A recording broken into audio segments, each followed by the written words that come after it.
Pojďme si představit pravidla Beer Pong Championship.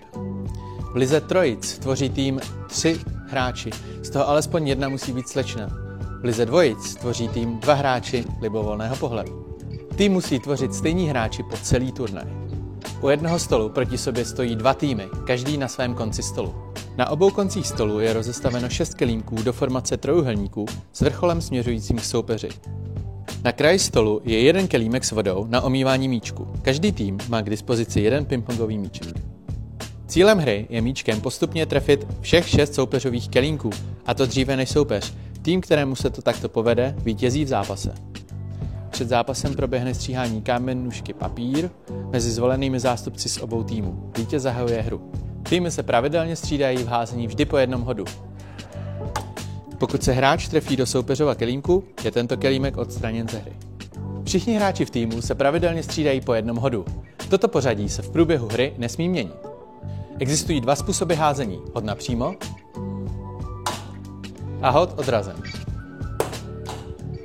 Hod napřímo míří přímo na kelímky a soupeř nesmí do jeho dráhy nijak zasahovat. Při úspěšném hodu napřímo odstraní hráči 1 kelímek. V případě trefení kelímku hodem s odrazem je odstraněn ze hry právě tento kelímek a 1 další libovolný. Celkem je tedy hod s odrazem počítán za 2 trefené kelímky. Hod s odrazem ale může soupeř chytnout nebo vyrazit. Při obou způsobech házení musí být loket při odhodu za hranou stolu. V případě porušení tohoto pravidla hod neplatí a pokračuje soupeř. Každý tým má možnost kdykoliv před svým hodem přestavět formaci kelímků, na které hází. V případě 5 zbývajících kelímků lze odstranit jakýkoliv vrchol trojúhelníků. 4 kelímky se staví do formace diamantu. Poslední 3 kelímky tvoří opět trojúhelník a posouvají se na konec stolu. Poslední 2 kelímky tvoří řadu buď za sebou, anebo vedle sebe, ale vždy na konci stolu. Poslední kelímek se dává vždy na konec stolu doprostřed. Pokud při přímém hodu na kelímky zasáhnete soupeře do ruky či jiné části těla, která se nachází v dráze letu míčku do kelímku nad stolem, zasažený tým musí ze hry odstranit 1 trestný kelímek.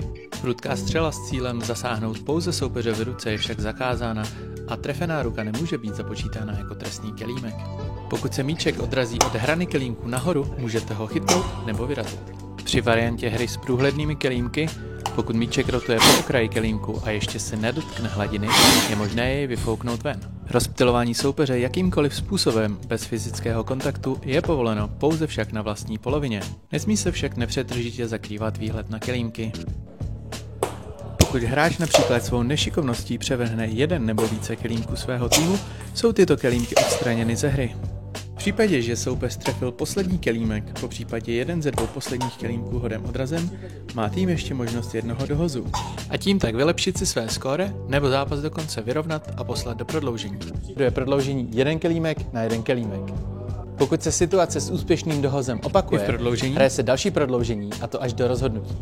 V případě, že se zápas hraje déle než 30 minut, má rozhodčí možnost zápas ukončit, případně nařídit flip cup štafetu pro určení vítěze.